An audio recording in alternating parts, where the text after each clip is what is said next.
안녕하세요. 저는 사랑하는 두 딸의 엄마이자 60대 후반을 맞은 평범한 여성입니다. 제게 잊기 힘든 악연이 하나 있어서 사연으로 소개해보고자 합니다. 여전히 진행 중일지도 모를 그 거머리 같은 인연을 근래에 다시 만났거든요. 아주 기야말 인연이니 한번 들어봐 주세요. 전 한때 동네에서 내노라 하는 집안의 외동딸로 자라 부족한 것 없이 큰 자녀 중 하나였습니다. 보통 여러분들도 어릴 때를 떠올려 보라고 하면 유별난 기억이 아닌 이상 대부분 아득하지 않나요? 저도 국민학교 3학년까지는 마찬가지로 특출난 기억이 없었어요. 그런데 그 이후 감사할 인연을 만나고 나서부터 제 어린 시절 모든 순간은 특별한 기억이 되었습니다. 국민학교 3학년을 마칠 때쯤 원래 계시던 도우미 아줌마가 개인 사정으로 그만두고 새로운 도우미 아줌마가 오게 된 것이 시작이었죠. 그때 도우미 아줌마가 제 또래로 보이는 아들 손을 잡고 오셔서 저의 호기심을 확 자극했는데요. 외동으로 커서 은근 외로웠던 제게 아줌마 아들은 저의 환심을 빼앗기 충분한 존재였어요. 그리고 제겐 곧바로 행운이 찾아왔죠. 아줌마 아들과 하루 만에 친한 친구가 되어 들떴던 제가 며칠 후 깜짝 놀랄 선물까지 받게 되었거든요. 한날 학교 마치고 집에 왔더니 엄마랑 도우미 아줌마가 저희 집 방 한 칸을 청소하고 있더라고요. 엄마 뭐해? 이 방은 먼지 많다고 들어가지 말라면서. 근데 이젠 도우미 아줌마 들어와서 살 거야. 너도 민권이랑 싸우지 말고 친하게 지내야 돼. 집안의 가장을 잃은 아줌마는 그 아들 민권이를 데리고서 어렵게 일자리를 구해왔는데 마음 좋은 저희 엄마가 도우미 아줌마의 사정을 듣고 숙식을 권했다더군요. 이래나 저래나 제게 중요했던 건 민권이가 저와 한 집에 살게 되었다는 거였어요. 저와 민권이는 같이 사는 것뿐만 아니라 학교까지 함께 다니면서 짧은 시간 내에 극도로 친밀해졌습니다. 한창 친구와 어울려 노는 걸 즐겼던 저는 학교에서도 집에서도 쉴 새 없이 놀 수 있어 기뻤죠. 민권이는 한 지붕 아래 살다 보니 급격히 단짝이 된 경우였지만 사실 제겐 학교에도 단짝이 따로 한 명 있었어요. 아주 친했던 친구였는데 그 친구는 가난한 농부의 딸이어서 매사에 제가 부럽다는 말을 입에 달고 사는 애였죠. 아마 저와 동년배인 분들은 학교 다닐 때 도시락 많이 싸들고 다녔을 겁니다. 급식과 달리 도시락은 가정 형편이 유난히 잘 보이는 증거물이잖아요. 전 푸짐한 도시락으로 인기 많던 학생 중 한 명이었던 반면 제 단짝 친구는 매번 신김치만 싸우며 주눅 들어있는 애이기도 했어요. 그렇게 제 도시락을 부러워하면서 말이죠. 민주야, 넌 오늘도 소세지 싸왔네? 부럽다. 나도 엄마가 소세지 좀 싸주면 좋겠는데. 너희 부모님이 농사일 때문에 바빠서 그런 걸 거야. 앞으로 나랑 계속 같이 먹자. 우리 도우미 아줌마 요리 엄청 잘하시거든. 내가 말씀드려서 향수기 네 것까지 싸올게. 정말? 진짜 너무 고마워 민주야. 역시 넌 내 가장 친한 친구야. 이만큼 제가 소중하게 생각하는 향수기와 민권이는 제가 연결고리가 되어주는 덕에 서로 자연스레 알게 되었습니다. 우리 셋은 주위 친구들이 삼총사라고 불렀을 정도로 아주 친하게 지냈어요. 우리가 이대로 쭉 둘도 없는 친구가 되었다면 얼마나 좋았을까요? 아쉽게도 당연한 줄로만 알았던 우리의 관계는 사춘기에 접어들면서 점점 이상하게 틀어지기 시작했습니다. 그렇게 된 계기는 아주 명확하게 존재했죠. 민권이는 어쩜 그렇게 공부도 잘하고 운동까지 잘한대? 민주야, 넌 민권이랑 한 집에 사니까 민권이가 어떤 걸 좋아하고 싫어하는지 잘 알지? 아무래도 그렇지. 왜? 이거 비밀인데 나 사실 민권이 오래전부터 좋아했어. 근데 내 눈치론 민권이도 날 싫어하진 않는 것 같더라고. 그래서 이번 민권이 생일에 고백해 볼까 하는데 넌 어떻게 생각해? 아마 이때부터 금이 가기 시작했던 것 같습니다. 제가 향수기의 마음에 끼어들어 어떻게 할 생각은 없었어요. 단지 민권이가 향수기에게 아무런 감정이 없다는 걸 알고만 있을 뿐이었죠. 당사자도 아닌 제가 나서서 향수기에게 민권이의 마음을 마음대로 전달할 순 없잖아요. 그래서 고백해야겠다는 향수기를 말리지 못했습니다. 그 바람에 제가 예상했던 대로 향수기는 민건이에게 차이고 말았죠. 근데 그 과정에서 제가 미처 예기치 못했던 상황이 발생했지 뭐예요. 나 민주 좋아해. 민주가 너랑 친하니까 어쩔 수 없이 잘해줬던 거야. 미안하지만 향수기 너한테 다른 마음 가졌던 적 난 단 한 번도 없어. 민건이가 향수기에게 저에 대한 마음을 고백해버린 겁니다. 그리고 저는 그걸로 민건이의 마음을 처음 알게 됐던 거죠. 많이 놀랐지만 민건이가 제게 직접 얘기할 때까지 저도 별다른 기색은 안 했어요. 대신 이로 인해 상상도 못했던 문제가 생겨 골머리를 앓았는데 다른 게 아니라 향수기가 절 오해해서 멀리하기 시작한 거예요. 다른 사람도 아니고 어떻게 민주 네가 그럴 수 있어? 내가 민건이 좋아한다고 너한테 분명 고민 상담도 했잖아. 근데 민건이를 뺏어간다고? 너 그렇게 많이 가져놓고 민건이까지 귀엽고 갖겠다는 거니? 제가 격하게 해명했음에도 향수기의 마음과 귀는 이미 닫혀서 제 말을 들을 기미조차 없어 보였습니다. 저는 향수기의 오해 때문에 학창 시절의 한 부분을 굉장히 괴롭게 보내게 되었어요. 향수기가 절 친구의 남자를 뺏는 불엿이라고 이상한 소문을 퍼뜨렸거든요.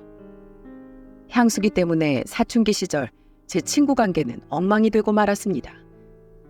제가 성격이 모난 것 없어서 친구들한테 인기가 많았는데 처음으로 왕따라는 걸 당해봤어요. 게다가 향수기뿐만 아니라 향수기를 위로하는 다른 친구들까지 합세해 제 옷을 가위로 찢고 불쾌한 언사로 모욕감을 주는 등 정말 못살게 굴었죠. 당연히 전 향수기의 오해를 풀어보려고 했어요. 친구들한테 따돌림 당한다는 거 그 나이 땐 너무 가혹한 상처잖아요. 게다가 단짝인 친구가 주동자가 되어 앞장서는 상황이니 더 속상할 수밖에 없지 않습니까? 근데 역시나 향수기는 오직 민건이 일 때문에 제게 마음을 열 생각이 전혀 없어 보였어요. 다들 소기의 경일기란 속담 들어보셨죠? 향수기가 딱 그 상태였습니다. 그럼 이제 어쩌겠어요? 저도 살려면 더 이상 당하기만 할 수는 없는 노릇이잖아요. 눈에는 눈, 이에는 이. 저도 똑같이 해버리게 되었습니다. 야 김민주, 네가 내 가방 찢어놨지? 너 아니면 이럴 사람 없는 거 아니까 발뺌할 생각하지 마. 네가 하도 내 물건 망가뜨리길래 당하는 사람 기분을 모르나 싶어서 나도 해봤어. 근데 지금 이럴 때가 아닐걸? 민건이가 너 이렇게 못돼 먹은 애라는 거 다 알아. 내가 민건이한테 네가 한 짓 다 말해주고 보여줬거든. 사실이었어요. 제가 향수기에게 똑같이 덤벼주겠다고 마음먹은 후 민건이에게 제 사정을 다 설명했거든요. 그러니 민건이가 본인 학교까지 땡땡이 치고서 저희 학교로 찾아온 거예요. 그때 180도 변해버린 향수기의 모습을 직접 확인하고 돌아갔죠. 빼도 박도 못하게 민건이와 연이 끊어졌다고 생각한 향수기는 제 말에 분했는지 얼굴이 삽시간에 빨개졌어요. 그때 제가 자리를 피했어야 했는데 제 머리채를 잡아채는 향수기 때문에 저는 팔자에 없을 몸싸움까지 하고 말았습니다. 그럼 그렇지. 너 이럴 줄 알았어. 너 때문에 다시 민건이 앞에 못 나서게 됐잖아. 너 때문에 다 망했어. 책임져. 네가 한 짓을 왜 나더러 책임지래? 너야말로 너 때문에 망한 내 인생 책임지고나 따져. 그 일로 인해서 향수기는 전학을 가게 되었고 저는 중학교 졸업 때까지 불려시 이미지로 낙인 찍힌 채 지내다가 졸업했습니다. 그 어린 나이에 밑바닥까지 꺼져보니 믿을 사람 걸을 사람이 절로 가려지더군요. 그래도 그 힘든 시기를 버틸 수 있었던 건 다 민건이 덕분이었어요. 그 일이 계기가 되어 고등학교로 진학 후 저는 민건이랑 더더욱 가까워졌습니다. 대학 입학할 때쯤에야 향수기 소식을 우연히 듣게 됐는데 성적이 안 되어 공장에 들어갔다고 하더군요. 그렇게 저와 향수기는 서로 오해도 못 풀고 앙숙인 채로 영영 관계가 끝난 셈이었죠. 향수기 이후론 그런 불쾌한 인연은 더 이상 없어서 한결 안심하며 살았습니다. 하지만 불행하게도 얼마 못 가 이전과는 비교도 못할 청천벽력 같은 소식이 찾아오고 말았습니다. 여러분, 혹시 집에 빨간 딱지 붙어본 분 계신가요? 제 가정에 불행이 닥칠 줄은 몰랐는데 아빠 사업이 휘청거리는 바람에 결국 드라마 같은 일이 벌어지고 만 거예요. 왜 이러십니까? 왜 벌써 딱지를 붙이는 건데요? 내가 어떻게든 해결하겠다고. 시간을 조금만 더 주세요. 법원 직원한테 매달린 아빠를 진정시켜야만 하는 저 또한 마음이 혼란스럽고 좋지 못했습니다. 빨간 딱지 붙이는 직원들도 법원에서 시키는 대로 할 뿐이잖아요. 어쩔 수 없는 상황이라는 걸 저희 가족은 다 알고 있었고 당장 손 쓸 수 없다는 걸 역시 잘 알고 있었죠.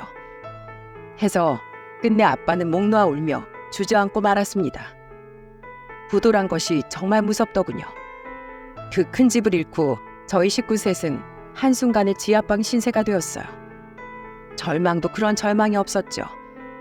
그럼에도 저는 그 시기에 우리 아빠가 생각보다 더 용감하고 위대한 분이라는 걸 깨달았습니다. 아빠가 우리 가족을 돌봐야 한다는 일념 하나로 사업 망한 지 겨우 이틀 만에 화물 차이를 구해서 출근을 하기 시작한 겁니다. 빚 갚으며 가족 안정까지 책임지는 아빠를 보니 존경하지 않을 수가 없더라고요. 그래서 저도 불평불만 줄이고 제 할 일에 집중했고 하루빨리 좋은 날이 오길 고대하며 힘차게 살려고 했죠. 근데 참 하늘도 무심하지. 하늘이 정한 운명은 사람의 노력으로는 바꿀 수 없는가 봅니다. 제가 본격적으로 아빠의 노고에 힘을 보태려는데 하필 아빠가 졸음운전으로 그만 세상을 뜨고 말았지 뭐예요. 엄마랑 저는 안치실에서 곤히 자고 있는 아빠의 모습을 보고서 세상이 무너졌음을 느꼈습니다. 아이고, 안 돼, 여보. 여보, 이렇게 가버리면 나랑 우리 딸은 어떻게 살라고. 내가 잘못했어. 더 잘할게, 여보. 그러니까 제발 눈 좀 떠봐. 당신 이렇게 가면 안 돼. 이렇게 불쌍하게 가면 안 되는 거잖아. 엄마가 아빠를 붙들고 떨어지지 못하는 걸 보면서 저도 목이 메어 말문을 틀 수가 없었어요. 고생만 하다가 간 아빠가 너무 안타깝기도 했고 또 편하게 눈 감고 계신 모습을 보니 너무 죄송해서 더 눈물이 멈추질 않았거든요.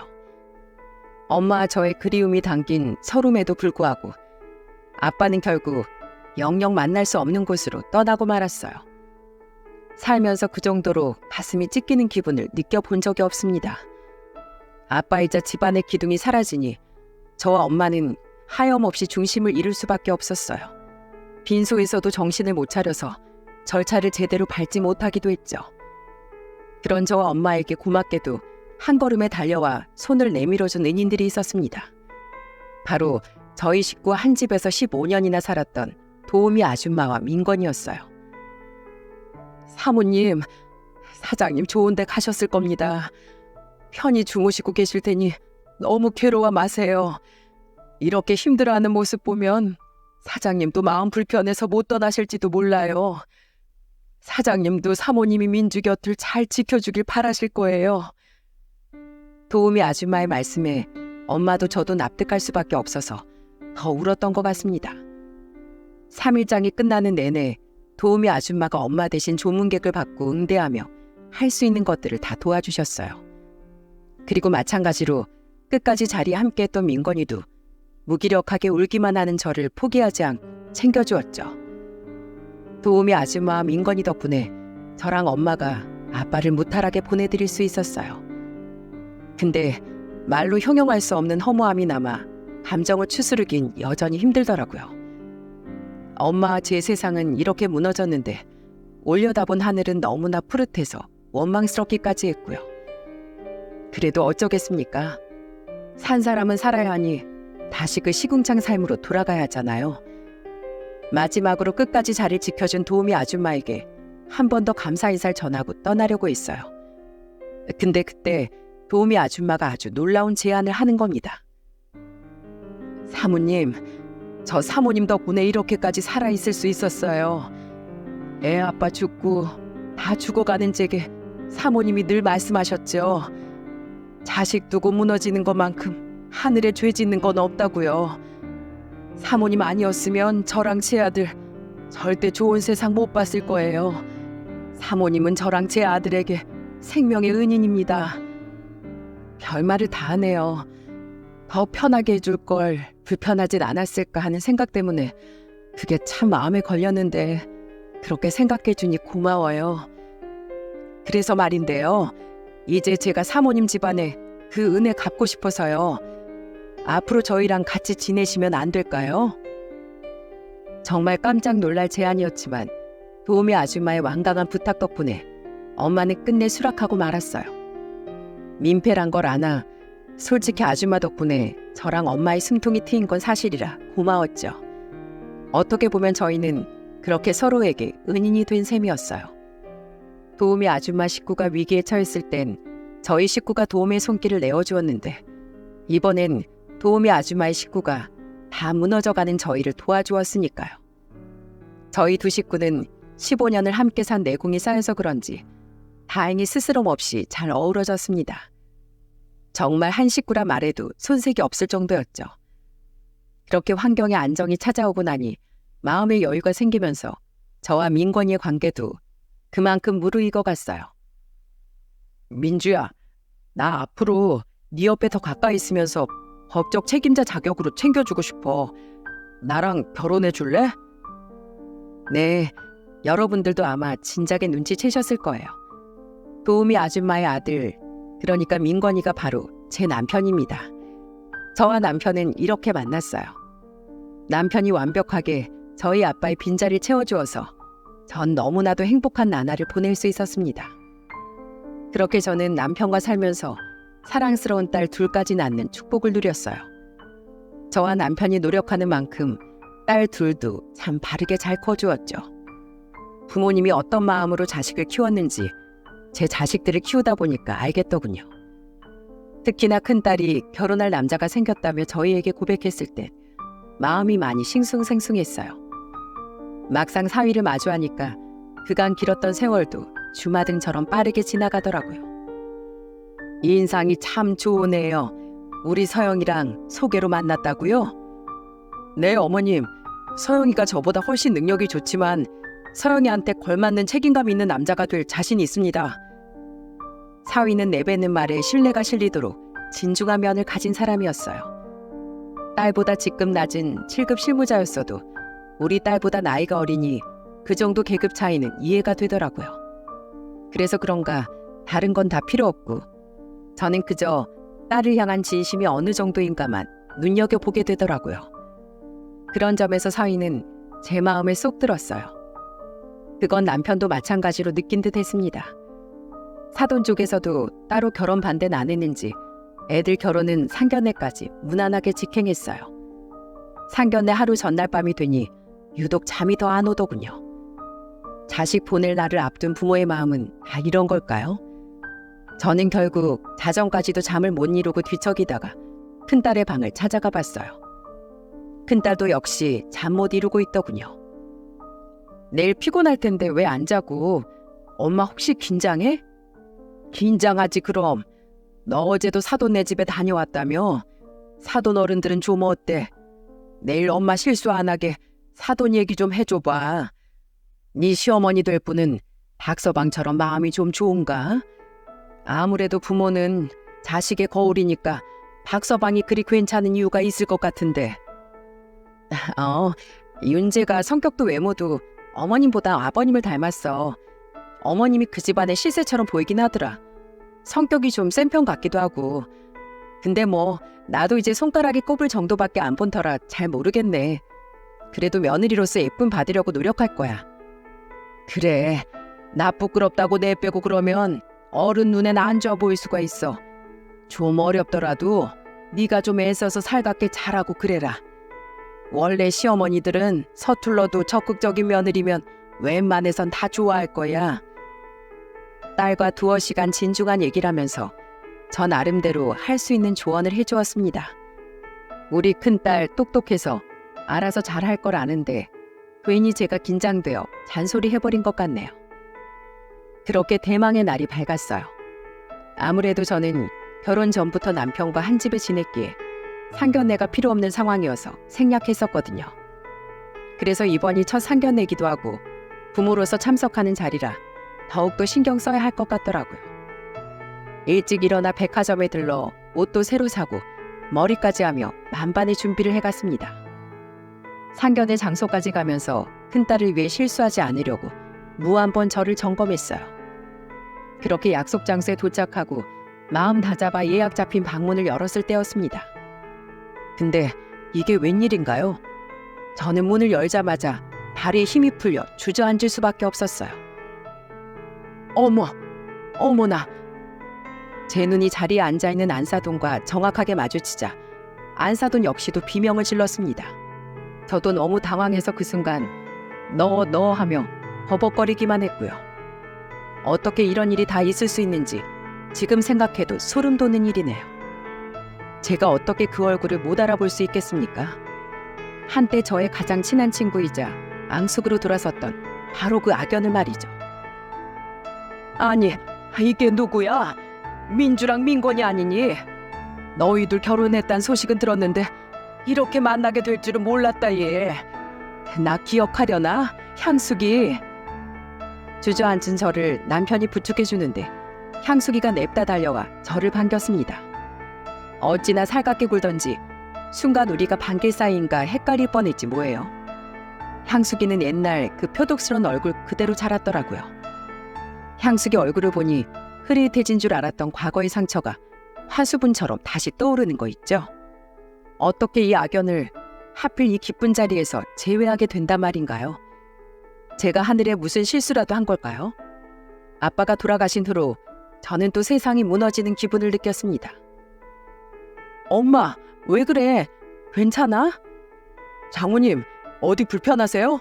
병원 가보셔야 하는 거면 지금 말씀하세요. 느닷없이 쓰러져 버린 저 때문에 딸들과 사이가 많이 놀란 것 같았어요. 그리고 저와 향숙이의 관계에 대해서도 궁금해하는 눈치였죠. 저뿐만 아니라 남편도 사실 크게 당황했나 보더라고요. 향숙이가 건네는 인사를 제대로 받지도 못하고 눈도 제대로 못 쳐다보는 게 아니겠어요? 너무 많이 놀라긴 했지만 그렇다고 애들을 위해 마련된 자리를 망칠 수는 없잖아요. 일단은 알짱대는 향숙이를 외면한 채 남편을 데리고 먼저 자리에 앉았습니다. 그 이후론 머릿속에 새하얘져서 어떻게 해야 할지 모르겠더라고요. 솔직히 안사돈 자리에 향숙이가 앉아있다는 걸 확인하자마자 이 결혼을 무르고 싶다는 생각밖에 없었어요. 근데 사위랑 큰딸의 표정이 어른들 때문에 불안으로 물든 걸 보니 차마 뒤엎고 나올 수가 없겠더라고요. 그럼에도 불구하고 끝내 이 상견례의 결론은 뻔한 방향으로 흘러갔습니다. 이게 다 향숙의 무례한 만행이 시간을 거슬러 왔나 싶을 만큼 여전했기 때문이었죠. 이야, 아무리 친구였다고 해도 사돈이니까 높여야겠지? 사돈들, 괜히 우리 때문에 애들 결혼 망치지 맙시다. 우리가 좀 껄끄러웠을 뿐이지 애들이 뭔 죄가 있겠어요? 전적으로 피해자인 제가 너그러이 넘어가 주죠. 시간이 그렇게나 흘렀는데도 저를 향한 향숙의 앙심은 그대로인 듯해 보였습니다. 향숙의 태도가 그런 식으로 날아오니 저 또한 과거 트라우마가 절로 발병되더군요. 향숙의 싱글벙글한 얼굴을 마주하는데 속부터 토악질이 올라오는 기분이라 도무지 자리에 집중이 안 되었어요. 졸지에 기쁜 자리여야 할 상견례는 모든 식구가 눈치 보는 분위기가 되어버렸습니다. 그 바람에 유독 큰딸과 사이가 분위기를 풀려고 많이 노력했어요. 저랑 남편은 딸을 생각해서라도 과거에 얽매이지 않으려고 했는데 역시나 향숙이는 가만히 있을 위인이 아니었죠. 아니 그럼 바깥 사돈은 이제 도우미 집안이 아닌 거예요? 옛날에 집이 도우미 했었잖아요. 아주마 도시락 굉장히 맛있었는데. 정말 불쾌하더군요. 사실 도우미 얘기는 우리 두 딸들한테도 못했습니다. 말할 타이밍을 잡지 못해 미루다가 잊어버리는 바람에 그렇게 넘어갔던 일인데 그걸 예고도 없이 향숙이가 발설한 거예요. 아마 저희가 당황한 것처럼 두 딸들도 놀랐을 겁니다. 거기서부터 무척 화가 나더라고요. 웬만하면 애들 생각해서 이 상견례를 무사히 넘기고 싶었는데 향숙이가 선을 넘으니 점점 참을 수 없는 지경까지 이르렀어요. 근데 족발집을 차렸다면서요? 아유, 안사돈에 쫄딱 망했었다는 거 들었는데 난 망한 집안 사돈으로 두는 건 좀 곤란해서 족발집 하는 건 수익이 좀 괜찮은가요? 계속 망해 있던 집안보단 잘 먹고 잘 살 만큼 사네요. 뭐요? 아니, 지금 그거 나 들으라고 하는 소리예요? 참나, 나 더 이상 안 사돈이 하는 그 농부 딸 아니거든요. 우리 건어물 가게 운영하는데 장사가 너무 잘 돼서 일손이 매일 부족할 정도로 돈 펑펑 벌어요. 그리고 이거 다 우리 아들한테 갈 재산인데 사돈들 따님이 아주 거물을 문 거라고요.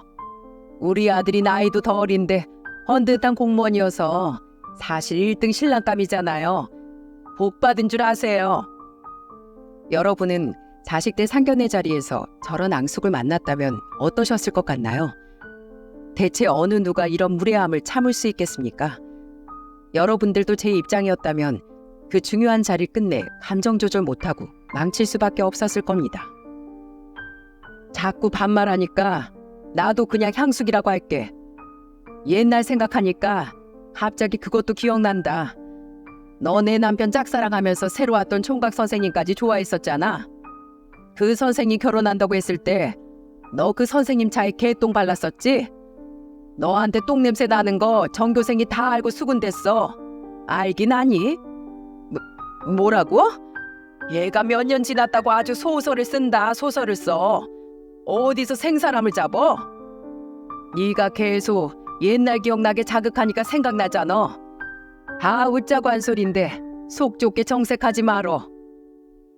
저는 솔직했을 뿐인데 그 순간 진짜 황당하게도 아주 어처구니 없는 사고가 벌어지고 말았습니다. 향수기가 제 말에 자존심이 확 상했는지 얼굴 벌개진 채 냉수를 들이키더라고요. 그걸 보면서 이젠 입 좀 다물겠구나 싶었는데 향수기가 본인 컵을 콱 내려놓더니 갑자기 바깥사돈 물컵을 다시 쥐는 게 아니겠어요. 그리고는 그 물컵을 제 방향으로 냅다 휘두르는 겁니다. 엄마! 엄마! 여보, 괜찮어? 아니 안 싸도 지금 이게 무슨 무례한 짓입니까? 정신 나갔어요? 당장 사과하세요. 네, 바로 그 냉수가 시원하게 제 얼굴로 흩뿌려진 거예요. 앉아있던 식구들 다 놀라서 벌떡 일어났고 남편이 머리 끝까지 화가 나 향수기에게 삿대질을 했어요. 사위랑 박가사도는 직원을 통해 제게 수건을 가져다 주기도 했네요. 그 와중에도 향수기는 그저 제게 당한 무시 때문에 되레 더 큰 소리를 냈습니다. 사람을 완전 개무시하고 있잖아. 어디서 사람한테 하지도 않은 짓을 했다고 누명을 씌워? 말 지어내는 것도 참 천박하게 한다. 나 개똥 같은 거 만질 줄 모르는 사람이었거든. 당신 그만 못돼. 빨리 안사돈한테 사과드려.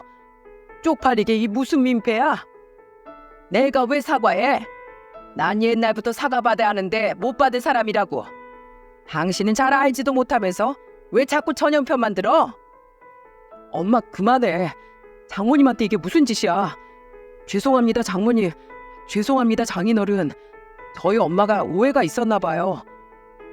괜히 엄한 사위와 박가사돈만 저희 식구에게 머리를 조아렸습니다. 그럼에도 저 또한 감정이 터져버릴 것 같아 그 사과조차 무시하고 그냥 자리를 나와버렸어요. 그때 뒤에서 작은 딸이 대차게 한 소리 하는 게 들리더군요. 언니, 저런 집안에 시집가는 거면 우리 가족이랑 영 끊고 가. 형부 착한 거 봐서 넘어가려고 했는데 저 아줌마 뭐야? 사람이 겨우가 없어도 너무 없잖아.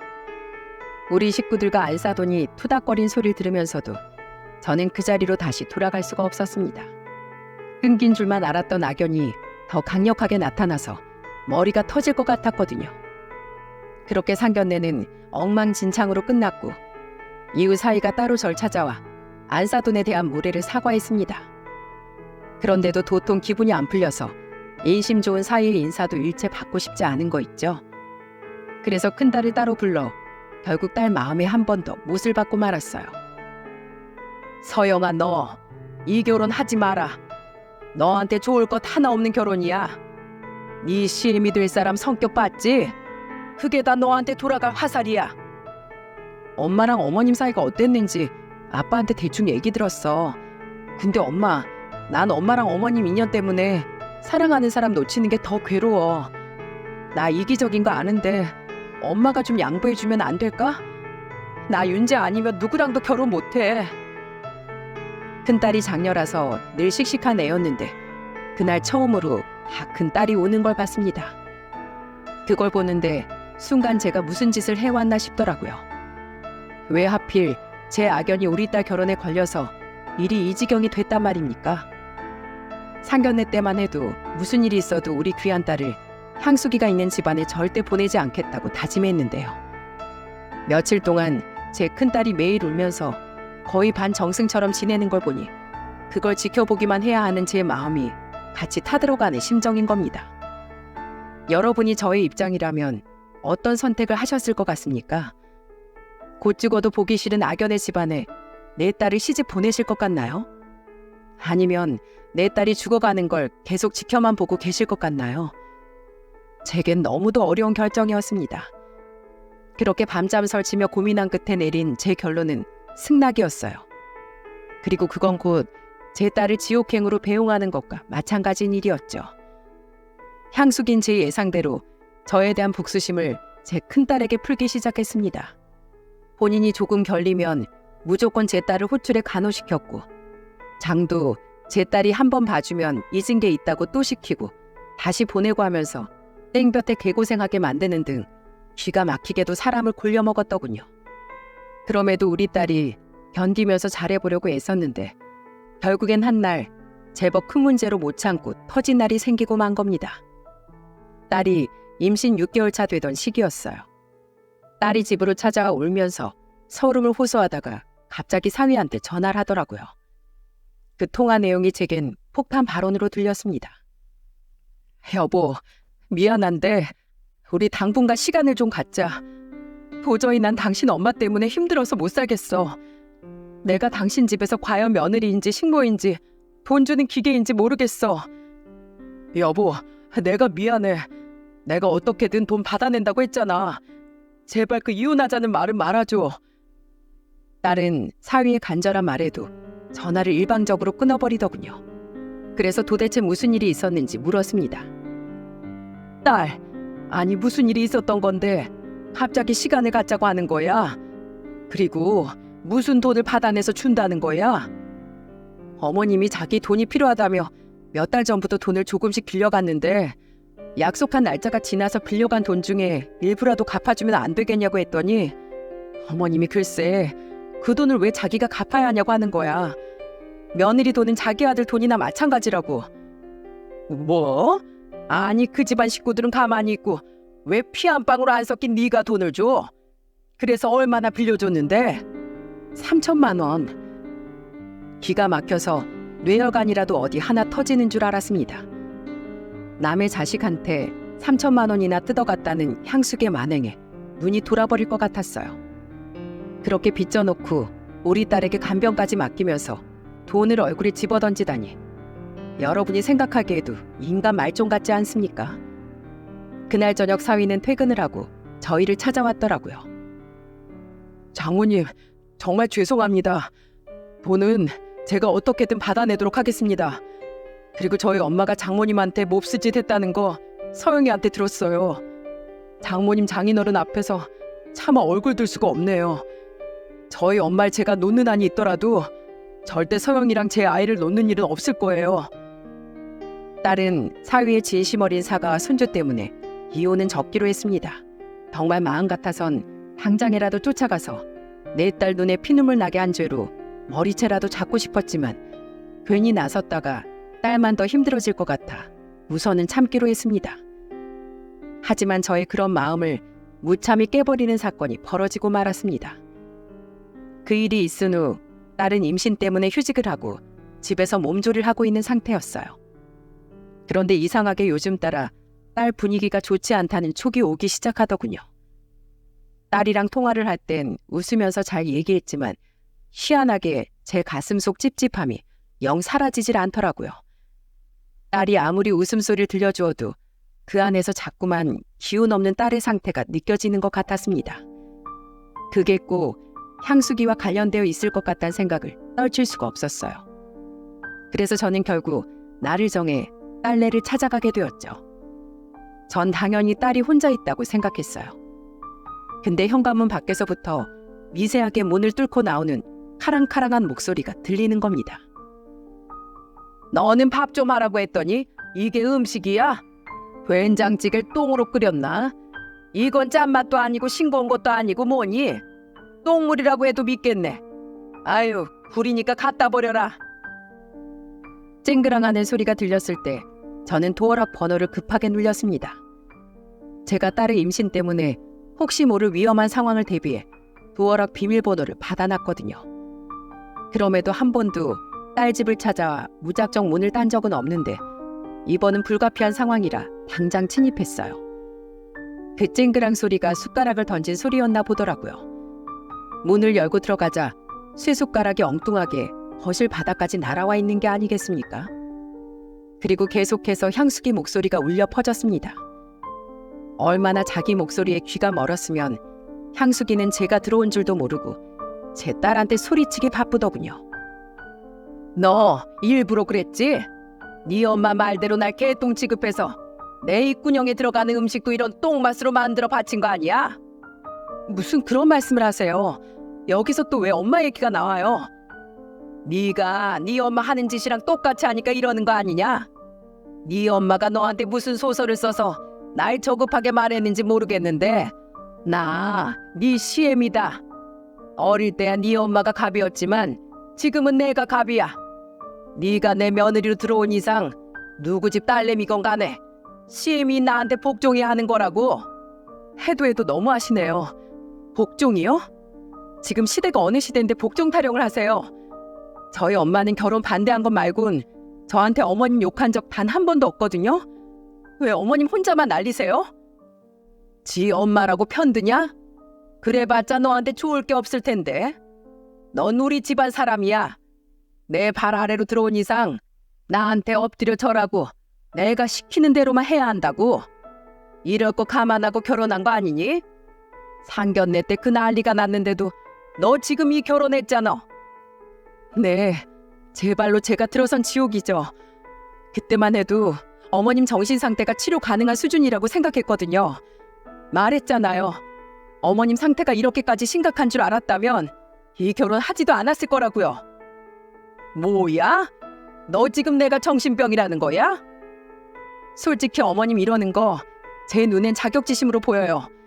정작 저희 엄마한텐 제대로 대들지도 못하면서 제가 엄마 딸이란 이유로 임신한 며느리 잡는 것부터가 그냥 열등의식 아니에요? 제가 엄마 딸이라서 며느리로 인정 못하시겠으면 그냥 그렇게 하세요. 저도 똑같이 저 인정 안 해주는 어머님 시어머니로 인정 안 하면 되니까. 애 뱉다고 봐주려고 했더니 인연이? 제 큰딸이 말을 야무지게 잘하길래 일단은 화가 나도 전 잠자코 듣고만 있었습니다. 그런데 그때 향수기가 앉은 자리에서 일어나 제 딸의 머리채를 잡더라고요. 그걸 보고 그제야 저도 허겁지겁 신발을 벗으며 들어갔어요. 몸보다 목소리가 먼저 나가 야 하고 고함을 질렀더니 향수기가 뒤를 돌아보더군요. 제가 당시 분노로 이성을 놓기 직전이라 눈에 뵈는 게 없었거든요. 그래서 눈에 보이는 것 아무거나 쥐고서 향수기의 둥그런 얼굴을 냅다 후려쳐버렸죠. 향수기가 아악하고 비명을 지르며 제 딸을 낳았을 때야 저도 제가 들고 있던 것이 밥주걱이란 게 눈에 들어오더라고요.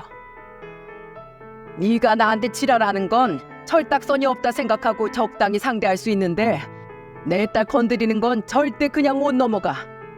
네가 천불구덩이에 떨어지는 걸 볼 때까지 지옥맛 보게 해줄게.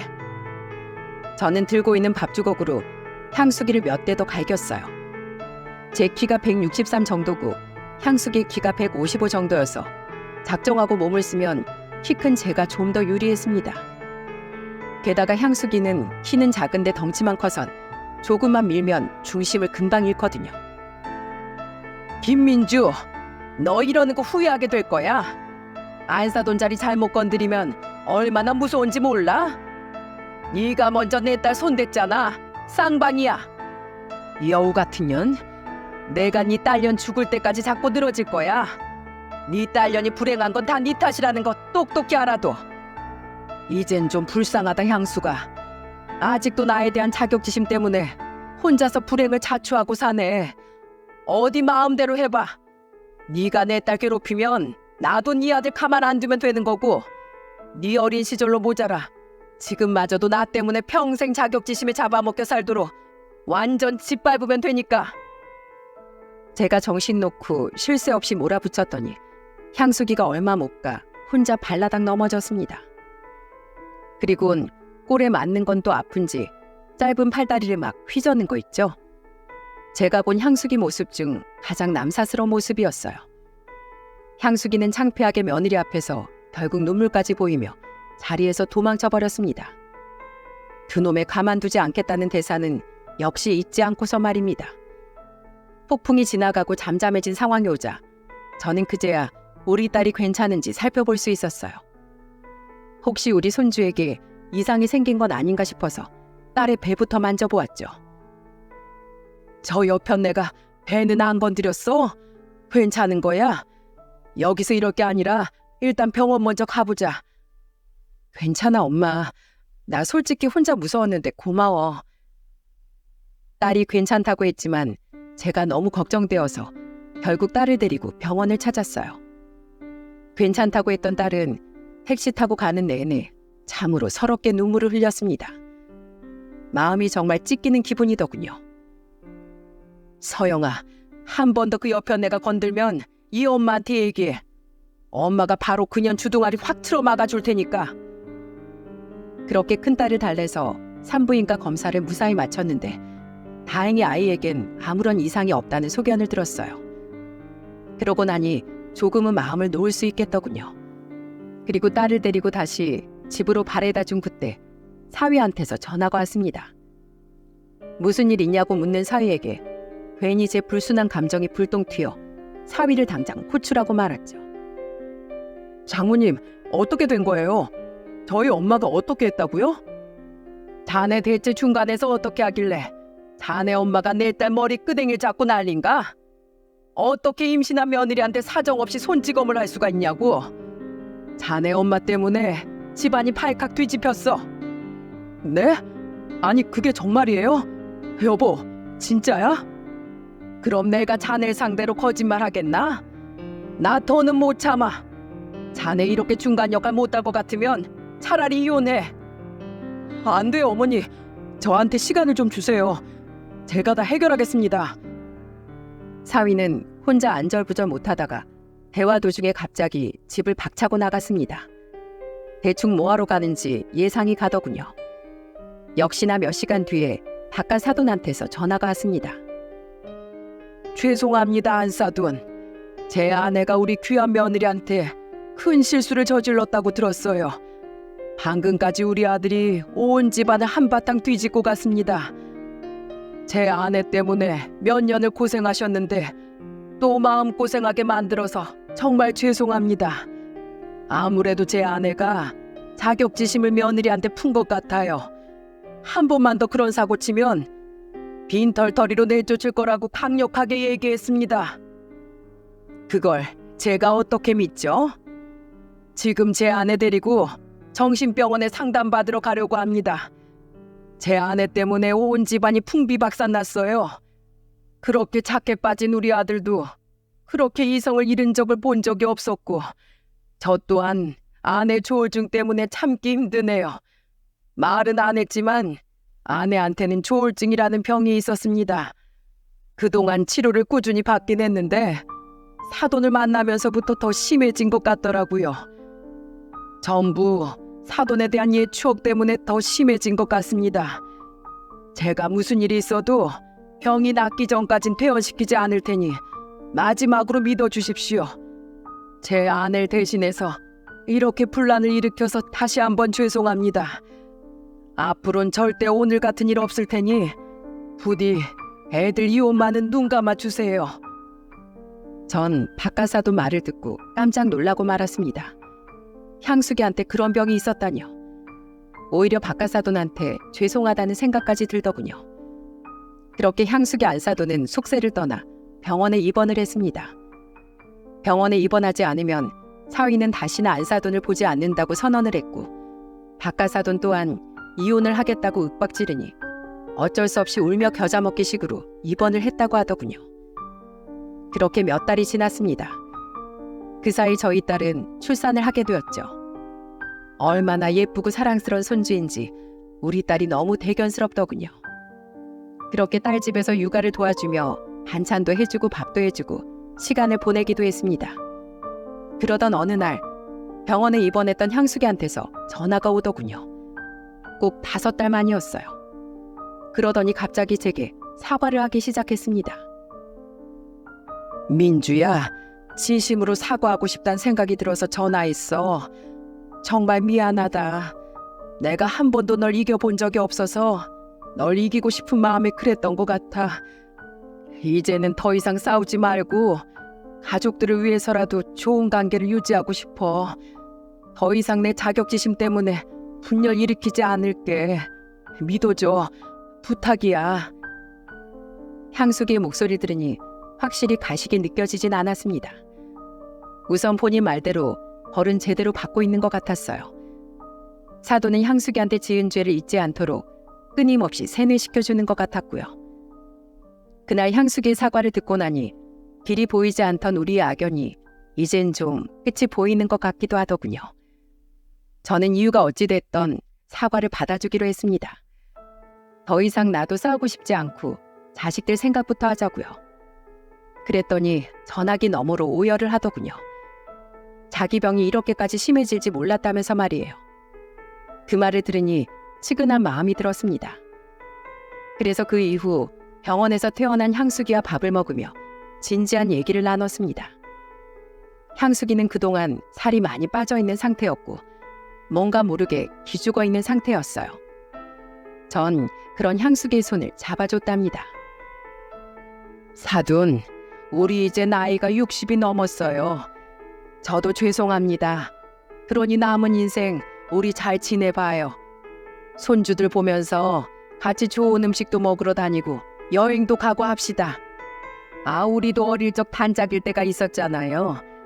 뭐 그때로 돌아가는 건 힘들겠지만 전 우리 사돈하고 이 좋은 세상 함께 나누고 싶네요. 제 바람입니다. 사돈. 사돈은 제 말에 감동을 받았는지 하염없이 눈물만 흘리더군요. 그렇게 우리는 앞으로 서로를 이해하고 잘 지내려고 노력하기로 했습니다.